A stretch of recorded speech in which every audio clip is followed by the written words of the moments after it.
Hello and welcome to today's webinar 2019, The End of Oracle Forms for You. It is hosted by Simon Greenwood and John Lingard from Explorer. My name is Hayden and I work with UK Oracle User Group. We are the largest UK independent from Oracle community existing to serve you guys, the users. We are led and governed by Oracle experts and host tons of conferences, events, webinars, meetups, everything throughout the year, all around the latest Oracle developments. If you would like to know more about the events that we are hosting, please do just visit our website, which is www.ukoug.org, or you can get in contact with myself, Hayden, which is haydon.godbeer, God is in heaven and beer that you drink, at ukoug.org. We will be getting started very shortly, but first we do have a conference coming up. It's the 3rd to the 5th of December. It's Tech 18, sponsored by Explorer, who you are hearing from today. It's over 250 sessions spread across 4 days from over 180 industry leaders. There's tons of chances to soak up all the latest Oracle developments, network with like-minded people, and really have your say and get your problems with your softwares sorted. If you would like to check out the agenda, just go to www.tech18.ukoug.org to see the full agenda and register your place as well.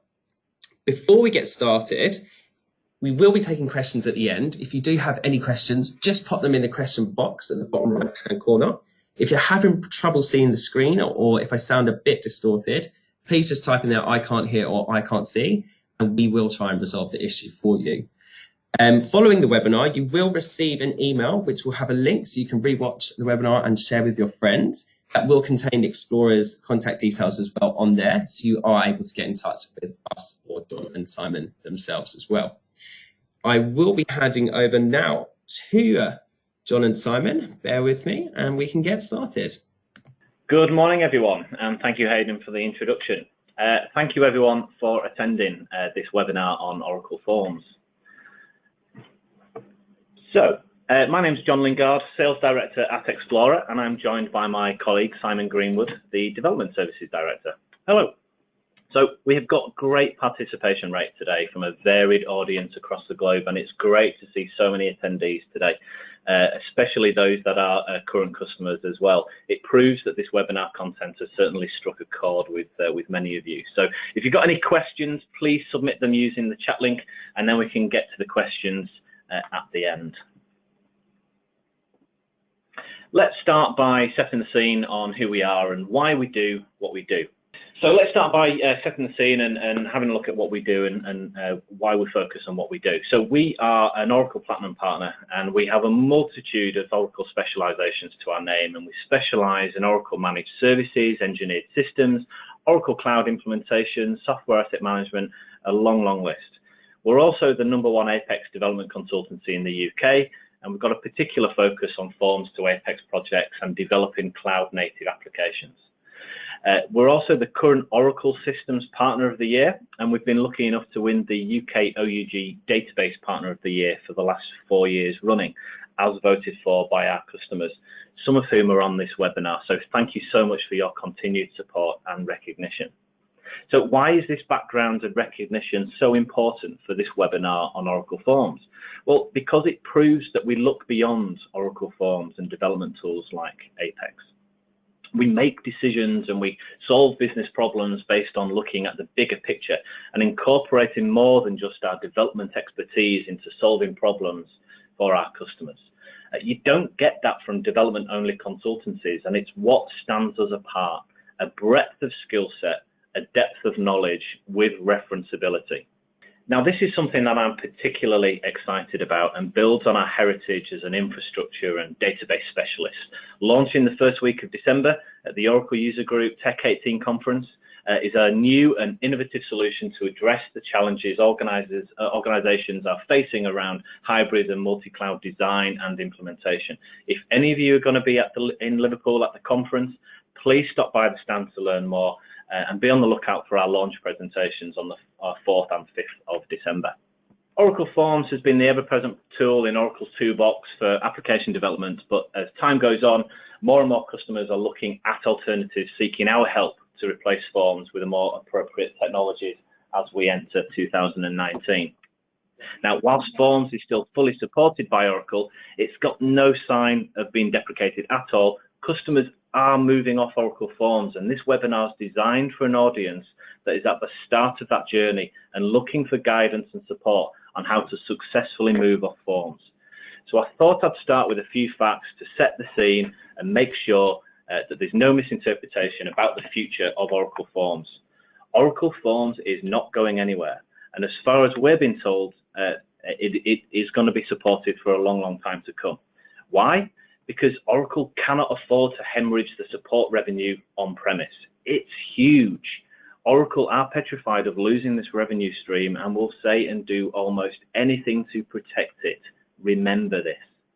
Now, even though Oracle Forms is going nowhere for the foreseeable future, there is still a fundamental problem with the technology and its relevance today. And this webinar will explore all these points and make a case for a replacement technology that is still Oracle's best kept secret and is clearly the one true heir to the throne that Forms is abdicating. And like any new monarch, the new head of state cannot just be a replica of the previous incumbent. So what we're going to recommend is going to be the most relevant like-for-like replacement, in addition to being a technology choice that will still be as relevant tomorrow as it is today. So what is the problem? What is the problem with Oracle Forms? Given that so many of you are watching this, you must be experiencing some, if not all of these problems. And like all problems, they have consequences and impact. Sooner or later, these problems are going to need to be solved. Now, browsers, you'll all know most of this, so I'm not going to labor on this point for too long. But Oracle Forms fundamentally relies on Java for three-tier deployments, and Java Web Start was meant to be the answer, as of Forms 12c, to get around this issue of browsers de-supporting NP API. Now, Forms standalone Forms standalone launcher, pronounced, I don't know, fossil, maybe by any chance, is apparently the answer. What will it be next year, I wonder? Support and development costs, they're only going one way. They are increasing, and Forms developers are becoming more and more of a protected species. Retaining staff and finding replacement staff is getting harder and harder and more expensive. Now, in addition to this, you've got all of the operational and peripheral costs that everyone often overlooks to run and maintain Forms. Now, finally, you've got that cost of agility. It takes longer to develop in Forms than it does in modern web development frameworks, and the time to value has a cost. The ISVs in the room will be very aware of this, and the cost of agility should not be overlooked, but inevitably, in my experience, it often is. You just can't be as agile and flexible with design, development, and delivery in Forms as you can in other modern web development frameworks. Again, this has a cost to the business. You just can't react as quickly as you want or need to, let alone be proactive. Forward development of Forms is nothing more than maintenance and sustaining the product. You're paying to stand still. That's a lot of budget being flushed away for no value back into the business. User experience is another huge issue. That chasm between user expectations and experience is only getting wider and wider. And in a few years' time, it's these people that will rip out Forms and replace it with a cloud-native application. Why? Because it's what they're used to. We're already seeing it now, and the pace of innovation is only going to increase. Now, for the ISVs that have built an application stack on Oracle Forms, or any business for that matter, with just a modicum of focus on efficiency and innovation, they're realizing that they've got to evolve and keep pace with competition. Forms doesn't allow you to do this. It's too heavyweight, too traditional, too expensive, too siloed. Now, in summary, the problem with Forms is not necessarily the technology itself, it's the peripheral components to Forms and the times that we live in. Combine the two, and we have a situation where Forms is just not as relevant technology going into 2019, except for the extreme niche. Now, more information on the Forms standalone launcher. Now, this sums it all up for me and proves my earlier sentiment about the peripherals. Oracle are so focused on fixing the ability to literally run and deploy Forms that they've forgotten to focus on why anyone wants to keep running Forms. Where's the innovation? Where's the forward development? There's a link to the Oracle white paper on Fossil, and these slides will be shared with you afterwards, so you can navigate to the document and review it in greater detail for yourself, but it needs to be investigated. There are certain gotchas in it you need to be aware of. But if this is innovation, well, I'm out. So what would good look like then? Now we know what the problem with forms are. What would a good replacement technology look like? If forms was to be reimagined for 2019, what would it look like? Well, forms is all about the Oracle database and PL SQL. So we've got to keep that. And after all, you're using forms for a reason, and it's more than likely because you need the Oracle database. Now, once we agree on that principle, we now want a low-code, rapid application development framework that can run anywhere. It's free of the restrictions of Java. It's API and REST-centric, so it aligns with trends such as microservices and DevOps, and provides a clean, modern, and interactive user experience and interface. Now, most importantly, wouldn't it be great if we could get all of this at no cost, and we were able to produce fast results fast, really fast? Now, let's look at a customer example. Now, we've got many customer examples of where we've moved them on from forms to Apex. And this is an example of a customer that was in this same position about 18 months ago. And they realized that they needed to do something. So to be honest, like I say, I can bring up lots of these examples, but they're all very much look alike. They're all experiencing the same problems. So whether you're an ISV like Generis or otherwise, the challenges are mostly the same.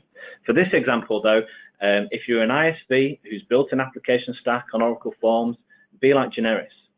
Most ISVs that I speak to realize that customers expect more, and for as long as you continue to use Oracle Forms, you're falling behind the established competition that have realized the same thing, but quicker. You're also going to be threatened by new and emerging competitors coming into your market. Now, customer experience is key, always has been, always will be. You cannot expect to maintain any market-leading position or successfully enter new markets with an application that looks and operates like Oracle Forms. Generis realized this, and they too wanted to enter into new markets globally. And they realized that to do so, that they needed to move off Oracle Forms and onto a more appropriate technology deployed on-premise or in the cloud or both. So, who is sticking with Oracle Forms? As I've already suggested, a large proportion of Oracle Forms users are ISVs. The time to act is now because, as I said previously, your competitors are. Now, we understand that there's only so many hours in the day, and it's often for other priorities than modernizing legacy applications, but that can only continue for so long. Discuss internally and plan some success for 2019 now. I'm shocked at how many organizations that I talk to don't have a plan for the future, let alone it being prioritized. Don't be one of those. And for the few organizations that have been sold that dream of maintaining Oracle Forms by wrapping the application in a third-party skin to overcome some of these challenges that we've discussed so far, all you've done is continue to increase your costs and reliance on keeping Oracle Forms going. Remember, there is a reason why personnel inside Oracle with a vested interest in keeping Forms alive promote this as an option to maintain their revenue. Don't fall into the same trap. And finally, those organizations whose strategy and direction is influenced by those that need to maintain the presence of Forms from within inside the business, why would that be? So, what does the future look like? When we boil all of these issues down, we're left with three core issues that we can't move away from: architecture, cost, and user experience. Architecture, it's complex. It relies on peripheral components, and it's not kept pace with the evolution of modern web dev frameworks. Cost. Due to the complexity and the complex nature of architecture, it's expensive to maintain and develop with your own resources. Forms developers are only going to get more expensive to retain and recruit. Now, additionally, your costs to Oracle for support, as well as the peripheral components, are also only going to go in one direction, and that is upwards. User experience. I've mentioned this chasm before, but that chasm between user experience expectations and the reality is only getting wider. But applying any aesthetic improvements to forms applications through whatever means you seem appropriate is literally the equivalent of putting lipstick on a pig. Now, where all of these points meet, though, is Oracle's best kept secret in replacing Oracle Forms, and that is Oracle Application Express. Okay, thanks, John. So I'm going to talk about, in summary, what Application Express is. And I think, there are many features and many messages to talk about it. So apexoracle.com, sign up for an account. I think it is a free kick the tire area to do what you wish. And it's certainly an area to learn Apex. But I'm just going to summarize some of the points of what Application Express is. So it is Oracle's primary tool for building web applications with SQL and PLSQL. It's incredibly scalable, it's very secure because it's a component of your Oracle database. And you can develop responsive desktop and mobile applications very swiftly.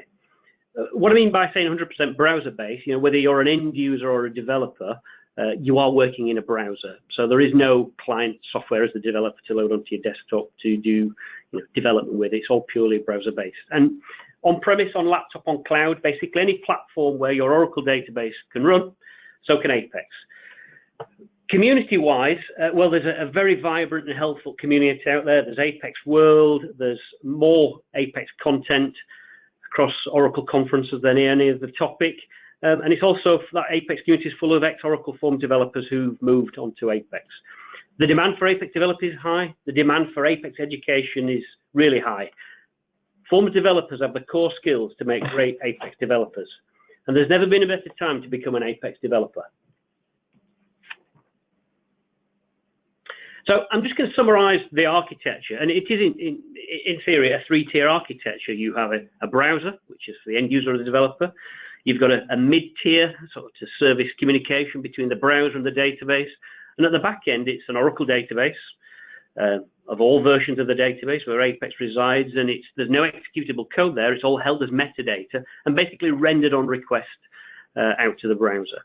And Apex and Forms have something very much in common, which is PL SQL. So in summary, they share the same DNA.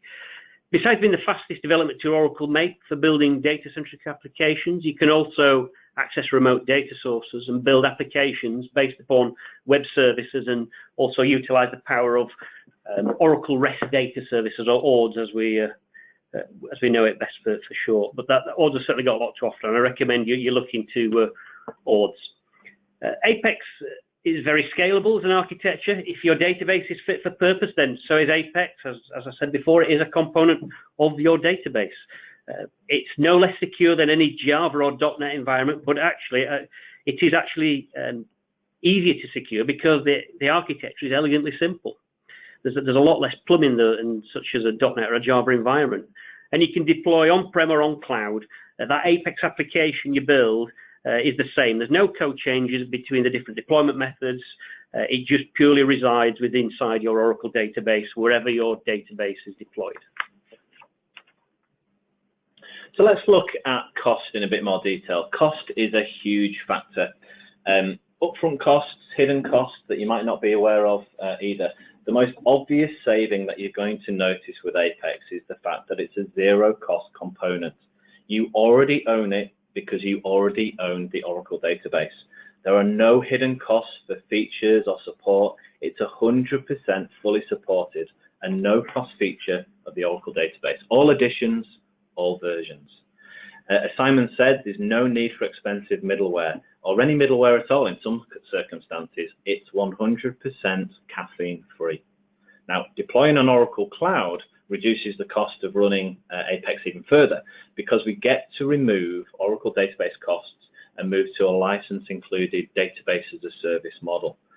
And because Apex is a low-code, rapid application development tool, it means that we can develop 2 to 3 times faster than the equivalent Java development tool too. Now, we've proven this to customers a number of times when competing against Java applications on a like-for-like functionality. Now, because we can develop so much quicker, you get your results faster, which means the cost of development is significantly lower than what you would normally expect.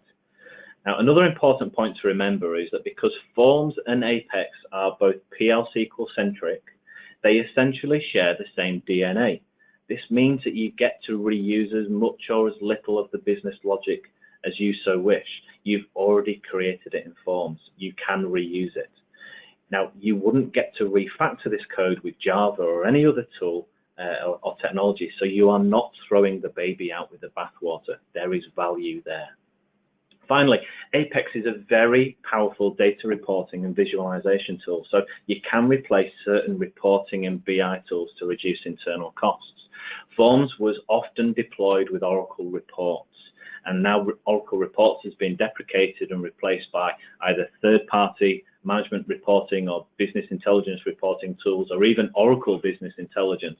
Apex is a very powerful data manipulation and data visualization tool to replace the same Oracle Reports functionality, if not more. Don't underestimate that value either. So we'll talk about user experience, and that's something Forms has always struggled with, and certainly in terms of what people's expectations are these days. Apex out of the box, it looks great. You've got something called universal theme, which is very powerful. It's responsive, so it will render really well on different devices, you know, smartphone, tablets, or different desktops. You haven't got the constraints of working to a resolution, to a canvas, like you did in Oracle Forms. Introducing different languages is straightforward, and you can even do right to left script languages as well, with little challenge. It's closely aligned and able to embrace what Oracle Jet has to offer. It's a web framework, so use the best of the web, and an example would be something like integrating Google Maps, which we certainly do one of our internal systems here. The interface has no limits. I think it's fair to say your own artistic skills will be the only limitation. You can make it look as professional as you wish, but out of the box, it looks very professional. It's a good point, and don't underestimate the value of that improved user experience. Apex developers can build beautiful looking and functional applications straight out of the box, but they can really be enhanced incredibly with some HTML and CSS flair. And because Apex is fully responsive, it means that we can deploy those applications on any device, mobile, tablet, desktop, again, further improving that user experience. You could even use Oracle Mobile Cloud Service to further extend the mobile capability and build and integrate with that at an enterprise scale. Finally, and to echo Simon's point, really look at incorporating the best of the web into your Apex applications and integrate anything from stock feeds to Google Maps to smart meters, chatbots, Alexa. The list is endless. So I just want to have a word or two on cloud. In my experience, Oracle let themselves down in their approach to marketing the Oracle Cloud. Their continual push around Oracle Cloud is centered on the premise of moving to the Oracle Cloud, whilst not actually articulating very well the value of using cloud services to complement existing workloads, whether they be in Oracle or non-Oracle workloads. There is a rich ecosystem of Oracle Cloud services out there that are, in most cases, class leading. Yet many Oracle customers still think that the Oracle Cloud is just about the database. If you're an ISV or not, actually perhaps, Oracle has cloud services to complement your existing current on-premise workloads, as well as coexist and complement cloud services from other providers. We live in a multi-cloud world, and no one is going to use a singular cloud provider. Gartner's done a recent study that the average number of cloud services that we use is from around 5.8 different providers. Why? Because each cloud provider brings unique value. Don't ignore Oracle's class leading and continually evolving cloud capabilities. Pound for pound, it makes sense. So deploying Apex applications on-premise has traditionally been the most common production deployment method. Why? Because of the perception of control, security, and cost. You've already made those investments in infrastructure and software on-premise, so you've got to sweat those assets. The other reason, I think, is the fear that once you're in the cloud, so to speak, you can't get out of it. You're perpetually stuck in a white fluffy box, which is so proprietary that engineering yourself back out of it in the future is practically impossible.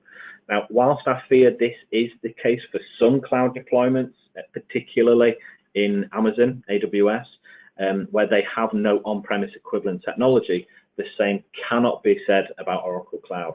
You can easily migrate between the cloud and on-premise and the cloud because it's the same technology, the same versions, the same standards, the same skills. Now, the Oracle Cloud is the most cost-effective and technically advanced platform for running databases, Oracle databases, and Application Express application deployments. The software that we use in the Oracle Cloud is exactly the same technology and standards that we use on-premise. Don't forget that. Therefore, the skill shortage and compatibility risks that are often perceived are non-existent. It also makes hybrid cloud adoption achievable for customers by configuring production environments running on-premise and maybe looking at non-production environments such as development, test, UAT, etc., running in the Oracle Cloud. You have more control, flexibility and security than you think, and at a very low price point. On that note of cost, launching on Monday is our new cloud calculator to give you easy access to size and shape database and infrastructure cloud deployments to help you predict costs. You can configure a database cloud service where the licenses are included. You can configure a database cloud service with a bring your own license model, or just look at infrastructure as a service only. As you can see from the screenshot here, you can also see that you have the option of including and estimating costs for high availability designs and standby environments. Obviously, this tool has been written in Apex and it's deployed in the Oracle Cloud too. So we practice what we preach. So on Monday, this goes live. Go to www.explorer.uk.com/cloud to give it a try. So, ISVs, this slide is particularly for you. If you've not started looking at Oracle's autonomous cloud services yet, I would strongly encourage you to do so. The two flavors of autonomous for database in particular, which covers data warehousing and transaction processing, is very, very impressive, and they complement Apex application deployments perfectly to enable you to build and deploy and run applications in the cloud with minimum operational costs and give you a unique advantage over your competition. So you might be wondering where to start. We're going to take you on a quick guide to explain how Explorer works and how we can help customers at this point of where you're perhaps looking over a cliff edge and wondering where to go. It isn't as hard as what you think. I'm going to hand over to Simon, who's going to talk a little bit more about our offerings in this space. Okay, thank you, John. So the focus really now, I'm going to cover off for a few slides, is about when people have a forms application and they want to redevelop it in Apex, how do you start? But most importantly, how much is it going to cost and how long is it going to take? And one of the biggest failings I see, and it is the default thought for many, which is you're just going to replace what you have in another technology. Don't think this way. Expectations and relevance have changed. So, you know, a lot of what your Oracle Forms application was then is certainly not relevant now, but the core of it probably will do the same process, but probably not all of it, and there'll a lot of redundancy in there. So there's a reality check. There is no silver bullet for moving away from Oracle Forms, but my number one tip is retain control and ownership of your own application, because that's what you've probably done with your Forms application. The upside is that you've got a lot of tried and tested production ready code to reuse. And as both John and I have referenced earlier, PL SQL, the DNA they both share, all that code, which is, again, as I said, tried and tested, will be reused and can be reused if it's still relevant. What I do suggest is that you determine in the business what is still needed and what needs to change, and this will give you a positive outcome. So keep, bin, or combine. There's certainly an exercise to do before you even consider what you're going to redevelop. Decide what you want to do with your forms. So, well, the first one is recycle. So you want to recycle as much of that PL/SQL code as possible. It's all tried and tested. You're going to transform existing code to behave differently potentially. You're going to do some of this. You're going to refactor, restructure, and possibly redesign to a more modern interface, which I'm sure will be very well received by your end users. Now, initially, this is probably how you see it. It will be a path, with many obstacles and probably a lot of pain to go through. But I think the reality of it is that it is not actually the case. And really, I think very soon you will see it very differently, because post-evaluation, post-deduplication, post-review of what can be recycled, in other words, you've gone through the bin, keep, combine exercise, it will certainly be a lot clearer path. But also, the actual return on investment and the potential and the opportunities and the less of a support burden you're going to have with Apex over forms will probably make you want to move a lot swifter once you've done that analysis phase. So how long will it take? Well, it's not a $64,000 question. There is a logical way of doing it, and it does work, and we've done it many times. And we follow a method at Explorer, and I'm going to focus on that really for the majority of the presentation now, of how we actually estimate forms to Apex effort. So at this point, it is a combination, and what you're saying is basically you've identified what's still relevant. That plus experience of doing these types of projects does equal accurate estimation. So I'm going to talk now really about the science part, which is the part of the equation, and introduce something called Oracle Forms Inspector. So we use Oracle Forms Inspector application. It's an Apex application written by a colleague of mine, Colin Archer, who's a senior consultant to the Apex team, and Colin's got a solid Oracle Forms background. It's an Apex application that basically takes an XML file version of F&B and reads the tags and creates an inventory and development costs associated with all the Oracle Forms components. Forms Inspector sort of defines what, let's call it like a t-shirt size, so based upon size and complexity per form, so therefore you can tally up the number of t-shirt sizes based on size, based on metrics to determine the effort. So, what is the problem with traditional estimating Oracle Forms per project? Well, it's a very manual process, and you could literally have hundreds of forms going into Form Builder, doing a number of calculations, probably using spreadsheets, collating all the detail. We don't have that with the Forms Inspector application we wrote. What we basically do, we create a weighting per form object, and we apply that plus an estimated value of redevelopment, and from that we actually calculate the overall development by defining t-shirt sizing. In summary, it enables Explorer to calculate redevelopment effort, determine size, gather things like inventory, and identify complexity very quickly for large or small forms applications, because it's very swift to get those estimations. So I'm going to go through the steps now of how we do that, and it all starts off. Now, you can very easily take an FMB file and through Form Builder convert that to XML, or on command line via using a batch command, you can take many FMBs and turn them into XML very swiftly, and it's very quick to do that. So that would be the first step. You convert your FMBs you want to consider for redevelopment estimation into XML format. On the second step, we basically upload that XML to the Forms Inspector application. So we start off by creating a project, we then upload the XML, and we also have the option, because there could be hundreds of these XML files, which are the equivalent of FMB files, we can actually start as they upload, start the process straight away, or we could actually run the Forms Inspector once they've all uploaded. You have a choice. Moving on to step 3. So this is about reviewing metrics. So once everything's uploaded, you can review the metrics. So each object type is measured, or let's say each forms object type is measured to estimate a relevant t-shirt size for that object. And what I mean by object types, I'm talking things like alerts, LOVs, windows, canvases, you can basically apply a weighting to all of those different object types. And this weighting can be changed or switched on or off. So you don't always have to have that weighting for those objects. You could, you could leave them. You could disable those as well. Weighting defines how important the object is. Example: the higher the weighting, the more important the object is, and therefore this will affect the score of that form. In summary, the overall T-shirt size. So one example I would give you is that if you've got a very busy form, a traditional form was to have lots of fields on it.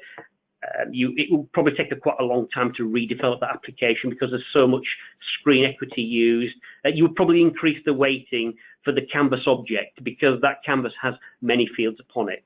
And every object can have an equal importance, but it's unlikely in the real world. So you can actually change the weighting based on how busy the screen is and other things. Another example would be, say, for instance, you've got a form with lots of SQL code. You could apply a higher weighting metric for that object.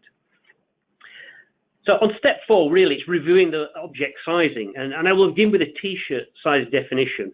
We're trying to define an average estimate based upon a sizing chart or a T-shirt size, as we say.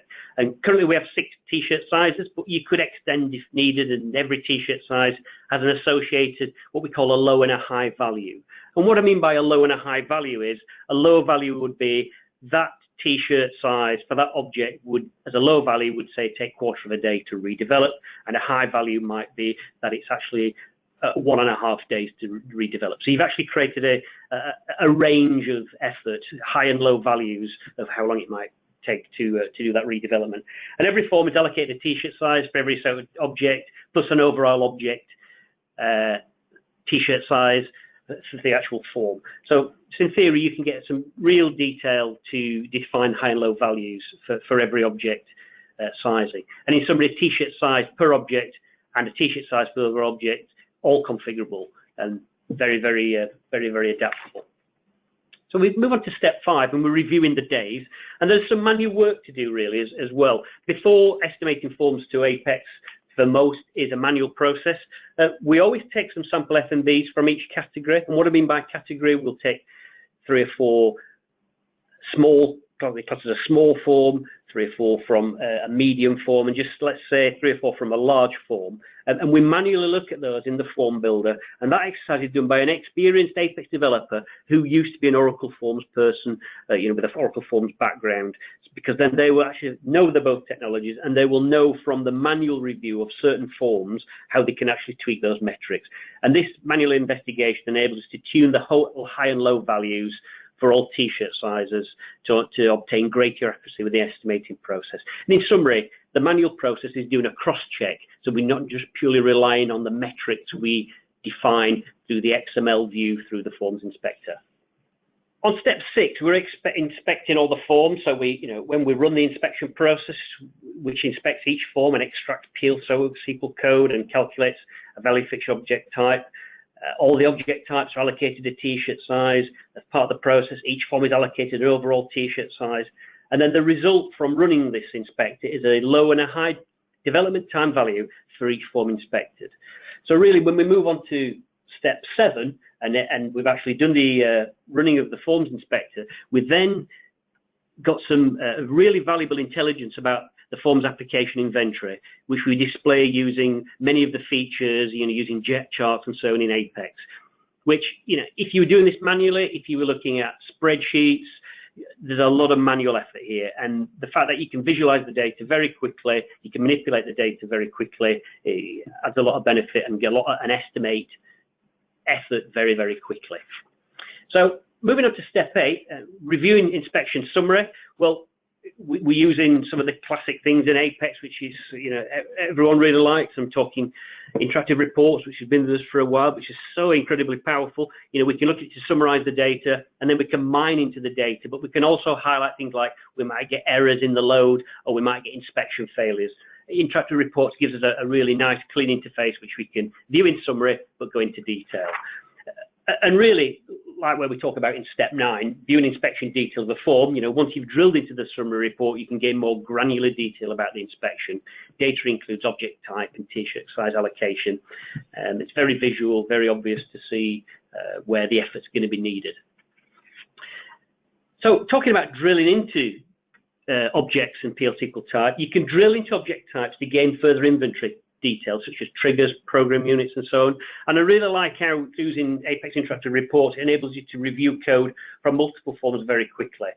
So the bottom line is you've uploaded the content of your FMB into a table, which you are using the power of interactive reports to look at an individual form or across forms very quickly. That's the equivalent of loading FMBs one after another into Form Builder, trying to find the branch in the Object Navigator to find the actual content. Manually reviewing code across forms would just take so very, very long. This is a massive time saver. So Forms Inspector in summary, which is what we're talking about here on this slide, is that Forms Inspector can literally inspect hundreds of forms very quickly to gain inventory and associated metrics, all loaded as XML. You inspect a cross-section of forms manually to enable you to tweak the metrics based on your experience as a Forms and Apex developer. And you can keep tuning and adjusting those metrics to provide the intelligence to determine the scale of the task, because there are a number of object types to review, but you get results from this very, very quickly. And I think this slide here really speaks for itself. It's a combination to get this assurance that you're doing the estimating right. It's a combination of experience plus some manual cross referencing, plus using something like Forms Inspector to enable you to look at hundreds of forms will give you and result in an accurate estimation. And without Forms Inspector, well, it's just going to take an incredible amount of time, hence why the path would look quite a daunting venture. As a platform, Apex makes it easy for you to rapidly build new functionality into Forms Inspector, because it's an Apex app determining how long it takes to build something in Apex. We can change it quickly because it's a very rad tool. Apex has got some fantastic reporting capabilities to enable us to represent and visualize that data. Forms to Apex is redevelopment, whichever way you look at it. But it's skill-wise, Forms to Apex is a familiar place for your team. And Apex is your best option if you're moving away from Oracle Forms. So that really covers off how we do estimate the effort. And I just want to touch on this slide here, how we can help you. So we have a very, very strong technical team in Explorer, and we have a very strong development team in Explorer. With regards to Apex, you have not got access. You've got access, well, put this, you've got access to a full team, not an individual. And with every project, we are always working collaboratively. We have specialists in particular areas, whether it's web service, whether it's element of UI, whether it's talking about Jet, whether it's talking about bots, whether it's talking about Apex. You have got access to a team, not an individual. We've got professional project management staff. We've got service delivery staff. We can guarantee a constant resource. You're not working again with an individual. Holidays are never a problem. You are working with a team. We can match the rates of contractors. We can work on fixed cost projects. We can have resource as and when you need it. From the technical department section, there's a real broad skill set there in terms of architecture design, specialist consultants who know things like engineered systems. We do a lot of managed support contracts, 24/7, NAMWEL 5 contracts, and we do on-site and remote delivery. And specifically, if we're talking about the development team, we're on site when we need it, or we can work remotely if you want us to. Training and coaching, well, we've written our own Apex training courses. They've been incredibly popular, and we revise our courses every time there's a new version of Apex out. And we've literally trained hundreds of people, and very, very popular. Thanks, Simon. So it is decision time. It's true that in all walks of life that making no decision at all is the worst possible decision. So here's a few points for you to, after this webinar, to take back internally and discuss with colleagues and our management. Assess if your Forms application has been replaced with a package with like-for-like functionality. If it has, don't reinvent the wheel. Do you really need to continue looking at a bespoke application development framework like Apex, or even continue using Forms? Don't reinvent the wheel. Cost. When it comes down to the appetite to invest for value, or do you spend to stand still? You've got to pick one, because the cost of staying with forms is only going to go up. Now, as mentioned by Simon, your staff already have the best foundation skills to learn Apex, PL SQL and Oracle database knowledge. Leverage that resource, leverage that knowledge. If you've decided to move off forms, how are you going to resource the project? Is it going to be fully managed internally? Is it going to be managed by a third party? Is it going to be a combination of both? We can help you assess all of these options and help you from everything from training and coaching and enablement through to professional services, through to full project development and lifecycle management of that implementation and future ongoing support as well. Remember, Explorer is the #1 Apex development consultancy in the UK. Use our experience and resources for maximum value and fast results. Now it's time for some questions. So there's been a few filtered through and put across my table here. So let's have a look here. First question.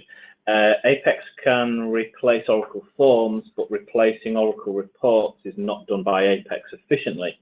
What do you say? Okay, I'll go first, and then Simon, you can chip in. So I would completely disagree with that. I think Apex is a very powerful data reporting and data visualization tool.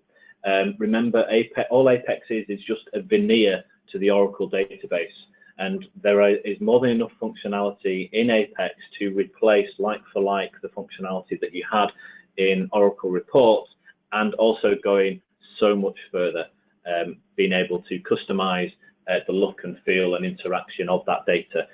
Outputting that information as well is also more than achievable, whether it be to Word documents, CSV files, PDF, web services, whatever it might be. Simon, anything else to comment on that? Yeah, I would say with regards Oracle Reports, yes, it has been deprecated. Yes, your only real feasible option to stay with Oracle is BI Publisher. I believe there is a restricted sort of type use license if you are licensed correctly with Forms. I'm not 100% sure, but I believe that there is an option around BI Publisher. I don't think you would buy BI Publisher from scratch. It's incredibly expensive what it is. If we're talking about Apex, well, let me give you this scenario. When people used to write Oracle reports, people used to write a lot of Oracle reports, and we're all used to printing literally everything out, because Oracle reports has always been about what I call pixel perfect reporting. So think invoices, think very sort of ledgered typeset and so on. We don't print nowhere near as much as what we used to do, but you will have somewhat I class as pixel perfect reporting to do. Oracle Apex doesn't have a reporting tool for pixel perfect reporting in terms of output. It can generate PDFs. There are many products there on the market. We use PL PDF. There's Apex Office Print. They're all very good. You have choices. If you want to do reporting, there are options, and they're very cost effective. Certainly nowhere near what it would be if it was using BI Publisher, which is your only real option going forward with Oracle Forms. Okay, thanks, Simon. Okay, so we're short on time, so we'll try and burn through some of these other questions. Can Apex Forms developed for web redeploy well on mobile devices? Yes, because Apex is able to deploy on multiple web browsers, it can render according to your screen size. So whether it's a mobile device, whether it's a tablet, or whatever, Apex is more than capable of being able to render on any device. It's responsive. It's responsive, yeah. Exactly. The real question there comes in, what are you trying to put on that screen for that mobile user? It might be that that mobile user has a different use case, and you want to give them restricted functionality compared to a desktop user. That's something that I would look at as well. It's also possible to incorporate Oracle Mobile Cloud Service and look at that as an extending the Apex offering even further. So that might be worth a look at. Where can we find your Apex training courses? Online, go to explorer.uk.com and you'll find a link for all of our training courses under our development tab. Isn't an Apex app less secure than an Oracle form? No. Simon, do you want to comment on that? Well, Apex is a web framework, and all web frameworks suffer the same vulnerabilities. It's not an Apex thing, you know, cross-site scripting, SQL injection. it's bad code, creates vulnerabilities. That is the same with any environment. It's certainly no less secure than any environment I've come across. At the end of the day, if your database is insecure, then potentially your Apex is insecure. Your database won't be insecure, or shouldn't be. So I don't see that as an issue, and I don't see one being more secure than the other. Thanks. We'd like to integrate Apex with Oracle e-Business Suite. Can you give me any pointers? Is there a MOS document for it? Yes, there is. There's quite a lot of information online from Oracle in MOS, but also from people like ourselves. We've got various blogs on the topic, so we are more than capable of helping with that. After all, most e-Business Suite deployments now are still Forms applications. So we've done it a number of times where we've developed extensions to e-Business Suite so that they look and feel and integrate with e-Business Suite efficiently and elegantly. Yeah, we've done. There's a lot of white papers out there on EBS to Apex, and it's used extensively that way because it's a great way to extend EBS. But we've done things like seamless integration. You could log in from your EBS application, click on a responsibility to actually then take you to an Apex application, or you go into an Apex application, then seamlessly takes you into EBS application. It's very doable, and Apex is a good fit for EBS, certainly to extend it. Can Apex use mobile features such as barcode scanning from a mobile camera? Yes, we've seen that and done that, so I don't see any problems there. What else have we got here? Do Apex forms have source code that can be saved in version control repositories? And there's another question about version control. This is a common one. It is. If they could contact me, I could point them to, I'll try and tweet it out later on, but there's one of my colleagues, Matt Mulvaney, he's done a YouTube video on version control, and he's also done some presentations. Well, actually, if you go to the Explorer YouTube channel, there is a video on there about version control. Okay, great. Any more here? Can we get access to the forms inspector? Yes. It is a tool that's been developed by ourselves. It's proprietary, Explorer owned, but we've got no problems in obviously sharing this with you. So contact either myself or Simon, and we can work with you to share that tool and help you size and estimate the effort. Just if I could add to that, John, it's obviously, it helps us immensely to get to an estimate of a forms application, specifically a large one, very quickly. The plan is ultimately to put it online, so you can just upload it and get a result from it. But that's going to take some more effort, and I'm under pressure to do it. There's been a final question that's come through as an extension to the barcode question.